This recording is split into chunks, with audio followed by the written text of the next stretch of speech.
morning. Welcome to the First Baptist Church in New York.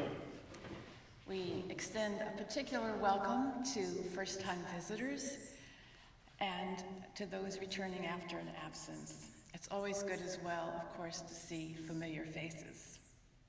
The presence of each of you broadens this time of worship.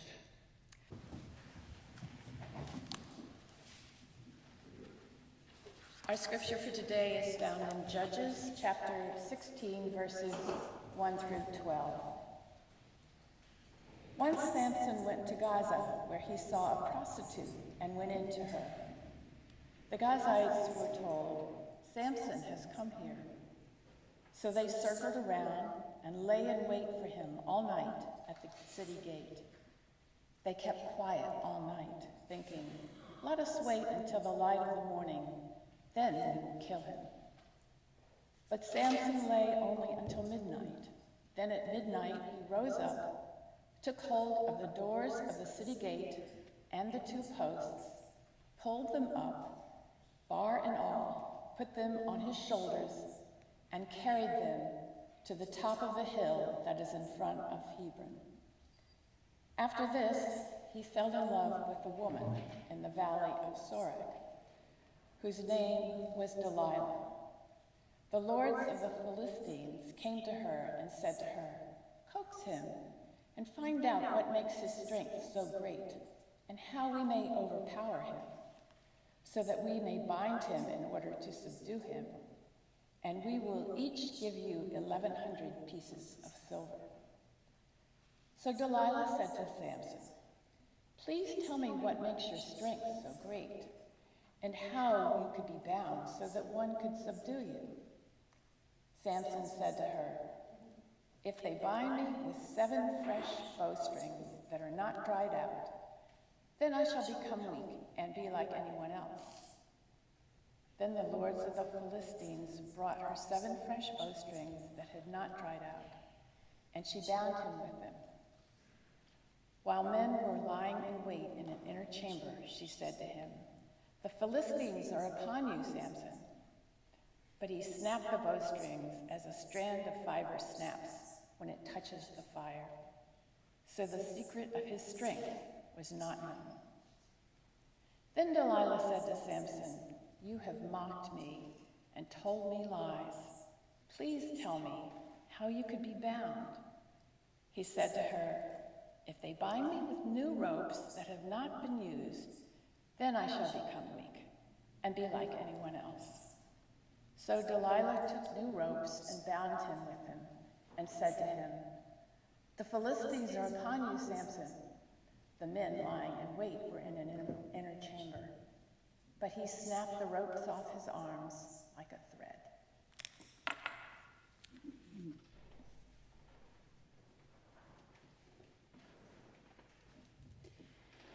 Our God, we pray that you would in this time speak into our hearts. We ask boldly that your word not only live in our minds, but also in our hearts and in our hands, in our feet, and in all our living. Amen.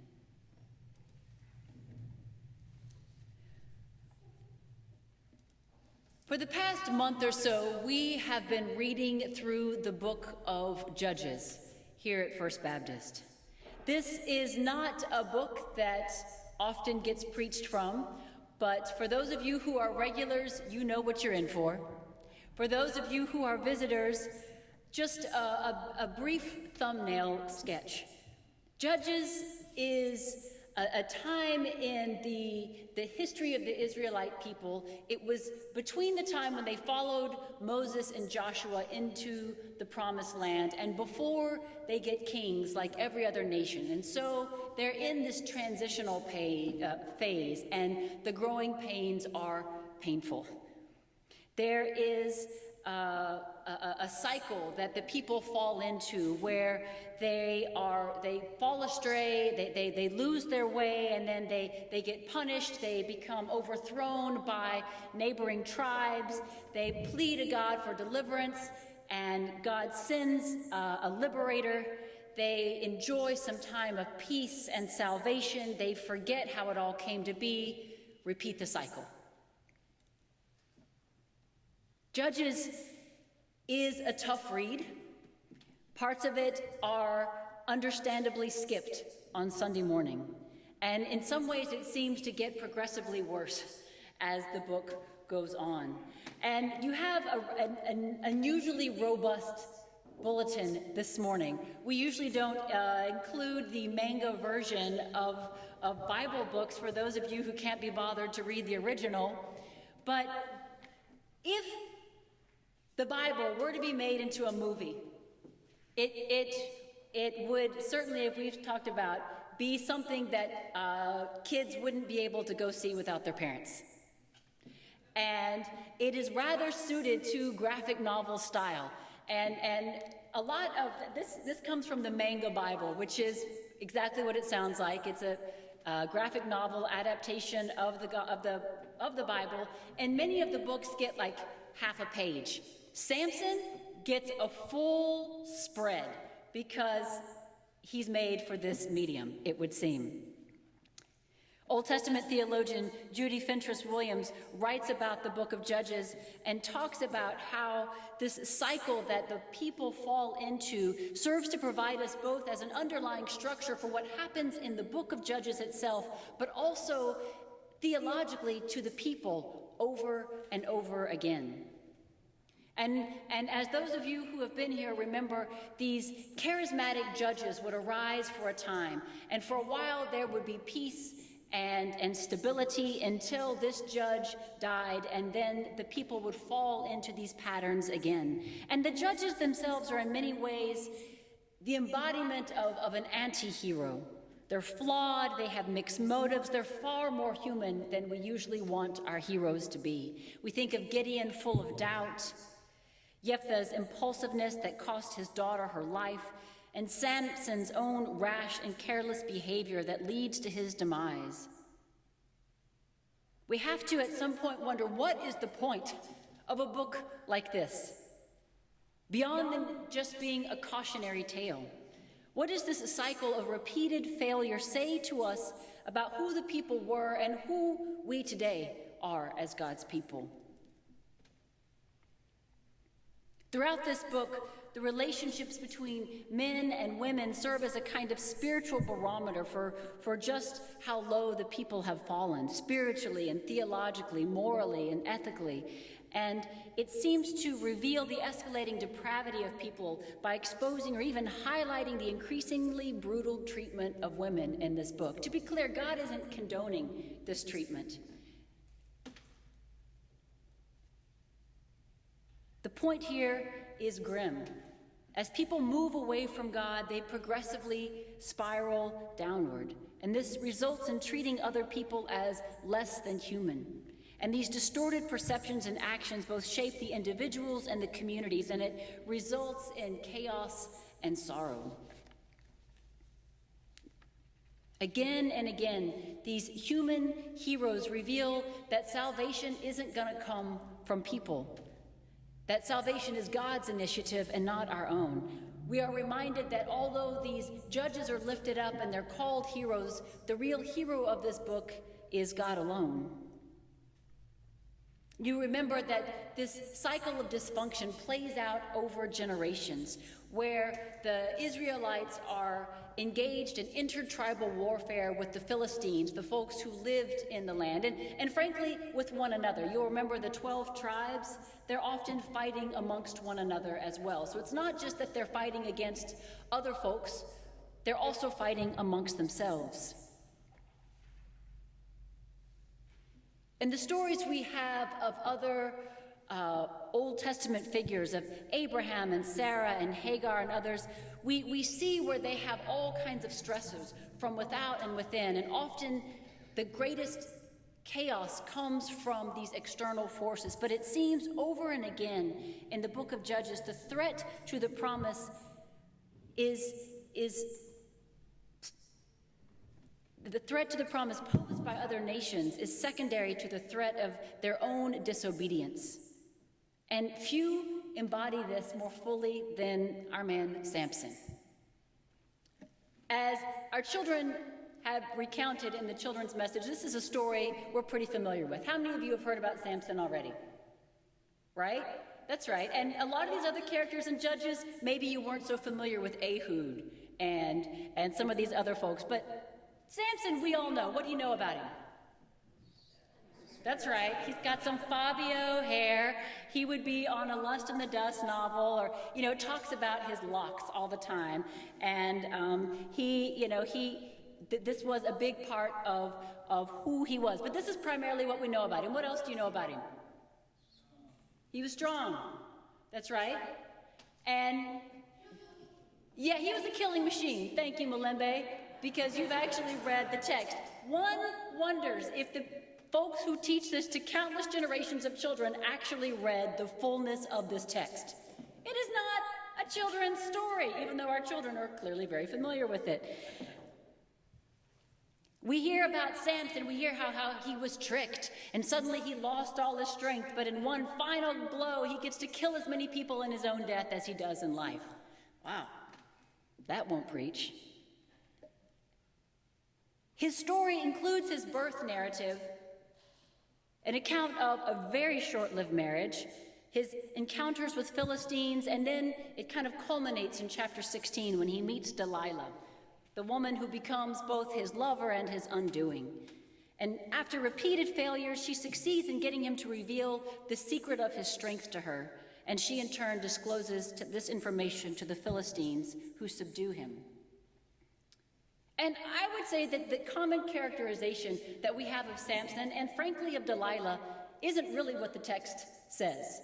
We have our common notions, and then there's what the book actually says. If you read this closely, as our young man back there has pointed out, Samson had serious anger management issues, right? I think if he was living today, his friends would intervene. He was prone to outbursts of anger, of violence. He had no self-control. He was a womanizer. He didn't care really anything about the Nazirite vows that he was committed to, and he consistently lies. He is feared throughout the land because he is something of an unpredictable bully. And anytime the nation of Israel wasn't dominant and needed to bind together as a nation, and they were trying to consolidate their cohesiveness as a people, he would go visit cities that were off limits. He would go court forbidden women. He was undermining all his own people's efforts all the while. Samson is given every opportunity and advantage to act on behalf of his people, and he chooses to use his power over and over again to sate his own inclinations. We remember from last week all the sacrifices that were made on Samson's behalf. His parents did everything in their power to set him up to succeed. And yet it says that Samson continually chooses to follow his desires rather than the leading of the Spirit. In Judges 14 and 15, it says that Samson sees a Philistine woman, and it says she catches his eye. And so he goes home and tells his parents, that's the one I want to marry. And they say, Samson, you're a Nazirite. There are these vows. You're really, not supposed to do that. But okay, we see you're pretty set. How about someone from our own family? How about someone from our own tribe? Someone of our own religion, our own people? Samson's like, nope, I'm attracted to that one. So he goes, and there's this kind of long, confusing passage which we had laid out for us a bit here in the children's message, where on his way to visit her, he sees a lion, and he is overcome and tears it apart limb by limb. He doesn't tell anyone about this, and he goes on his way. And later, when he's going to visit her again, he sees in the carcass of the lion, bees have made a hive, and there's a honeycomb inside the carcass of this lion. Random facts. And he eats some of the honey, he gives some to his parents, and he goes on to the wedding banquet. And it says that there was some process that needed to happen before the actual marriage takes place. So he goes to the town of this young woman, and he says that they give him 30 young men to keep him company, the local guys, to hang out with Samson. And so he's hanging out with them, and he says, hey, I got a riddle for you. And he poses this riddle for them, and he says, if you can solve it, I'll buy all of you nice new fancy dress outfits, all 30 of you. But if you can't, then all 30 of you are going to give me nice new outfits. And so it's this really odd riddle that has to do with the honey and the lion, and no one's going to know this, and no one can figure it out. And so the young men, these 30 young men, start to threaten his bride-to-be. And they tell her, if you don't get the answer out of Samson, we're going to burn your house down and your family and you in it. And so she starts begging and pleading, please, please, please. So finally Samson relents. He tells her what the riddle is, and then they explain what the riddle is to him on the last day, and he's furious. He's furious that she told them. He's furious that he has to buy them outfits, and he says, you know what, fine. And he goes over to the next town, and he finds 30 people. He slaughters them, takes their outfits, and says, here's your new fancy dress outfits. Samson is not a hero, friends. So then he goes off, and the father of this young woman says, well, that guy was a problem, and he lets her marry one of the other young men that was there that day, you know? Time passes, months pass. Samson decides he's going to go back and just consummate that marriage. And so he heads on back and he says to her father, I want to see my wife. And the father's like, well, after everything that happened, we figured you kind of hated her, so we married her to someone else. Samson's furious. And the father's like, have you met my younger daughter? She's even more beautiful. You know, and Samson's like, no, I want that one. And so he's so furious, the end of the story, the young woman's dead, her father's dead, people of another village are dead, and this slaughter just continues. And so it says that in chapter 14, he goes on, and in chapter 15, when this second massacre takes place, Samson says to them, you know, I'm going to get even with these people. I'm going to get even with them once and for all. And I'm going to harm them this time. This time, one wonders, like, what was happening before? And it says that he went out and he caught 300 foxes, and he tied them tail to tail in pairs. And then he fastened a torch to every pair of tails. He lit the torches and let the foxes loose in the standing grain of the Philistines. He burned up the shocks and the standing grain together with the vineyards and the groves. One wonders why this father offered his other daughter to him. When the Philistines asked who did this, they said it was Samson, because his wife was given to someone else in marriage. So the Philistines went up and continued the vengeance back and forth. And so Samson says, I won't stop until I get my revenge on you. And he began to attack them really viciously. This is where another episode happens with Samson that you may have heard about before. So the Philistines go to attack the Judites, right? Not even Samson's crew. And they come and they were like, what's going on? Samson, you know, the Philistines are on our heads. They're coming down on us. What have you done? And he says, I'm just doing to them what they did to me. Turnabout's fair play. You know, I can dish it out as good as I can get it. I mean, this is Samson. And they said, well, look, we've come to tie you up and hand you over to the Philistines. And Samson says, well, swear to me you're not going to kill me yourselves. So these are people that are supposed to be his cousins.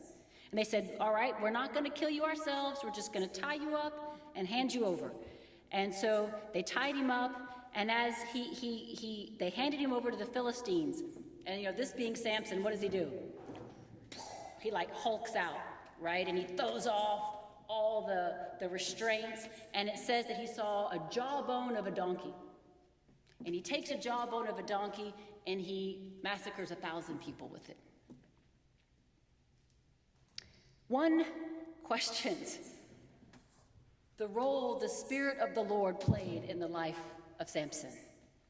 Surely this was not the same spirit as for the prophets of Israel, since it led him not to utter words of portent, but rather to take himself a Philistine gal, quite a departure for a Nazarite, or to slaughter scores of people in his rages. Time and time again, Samson demonstrates his lack of self-control and destructive tendencies. He's given every advantage and he squanders it for his own ends. I mean, maybe you know someone who's like this. Maybe you know a kid who was given everything, and yet they don't use the opportunities that they have and continue to make poor choices. It's interesting, the women in Samson's life occupy a really significant space in the narrative, and we do well to pay attention. We have his mother who was not named, but who features prominently. God's messenger appears and promises her a son who would begin Israel's rescue from the power of the Philistines. She participates in his creation, and she knows his purpose and does everything in her power to prepare him for it. But Samson chooses his own way. The second woman in the story is the Philistine woman who caught his eye. The wedding feast set the stage for manipulation, trickery, revenge, animal cruelty, serious consequences for people of other communities. It led to devastation all around.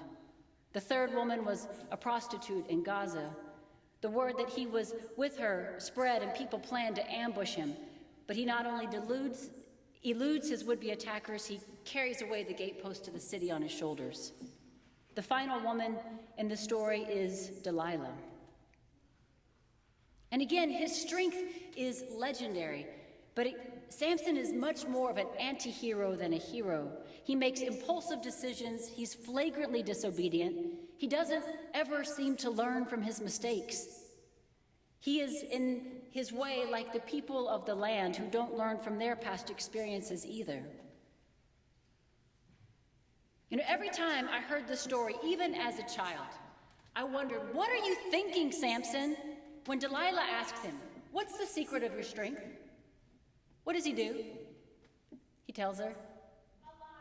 He tells her a lie? Correct. But if you caught someone lying to you over and over again, trying to trick you, would you keep telling them something, and would you ultimately tell them the truth? You would think that Samson would have wised up after a little while. You know, so one wonders, did Delilah really entice him or trick him? Or is it more accurate to say that he either was so arrogant or so foolish in believing that he is unconquerable that he can disclose the secret of his strength with no repercussions? He thinks he's so untouchable. Some Talmudic scholars suggest that because Samson followed the lust in his eyes, he eventually lost his vision. We remembered with Samson that the spirit can't be muscled through. The spirit is the strongest thing that we can imagine, but it's like water. It's also the softest. You can have parents like Samson's that make every possible sacrifice and provision on your behalf. God's face may be shining on you, but you need to be a willing participant. The Spirit can't always protect you from yourself. God will show you a path and give you a walking stick and even give you some comfy shoes, but you have to choose to walk that path. The vow that was made on Samson's behalf was a promise for him to make good on, like our baby blessings. And I think of the song, Mama may have, Papa may have, but God bless the child that's got their own. Others can set you up, but you have to bring something to fruition. You know, the text tells us about Samson's love for all these women. They caught his eye, he was attracted to them, he loved Delilah, but we never hear how they feel about him. We don't hear about whether it was reciprocated. We hear that the Philistines approach her with a lucrative offer to hand him over. We don't know that Delilah is herself Philistine, but it says that she successfully does so. It says, they say to her, if you can lure him into showing you the secret of his strength, each of us will give you 1,100 shekels, about 28 pounds of silver. So she stands to gain. And she's something of a mysterious character. I think, again, she's been maligned through the years. She's not a sex worker. She's seemingly independent, but neither her feelings for Samson or the Philistines are ever disclosed. Samson, like the nation he's a part of, forsakes the way of God and pursues other ways, which ultimately result in his exile. For all his strength, in the end, he's captured and imprisoned, and his final victory is also his own demise.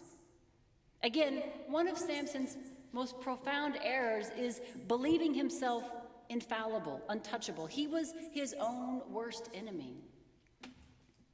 And I would remind us that much of the Old Testament in these books are a critique of culture. It's a critique of God's people.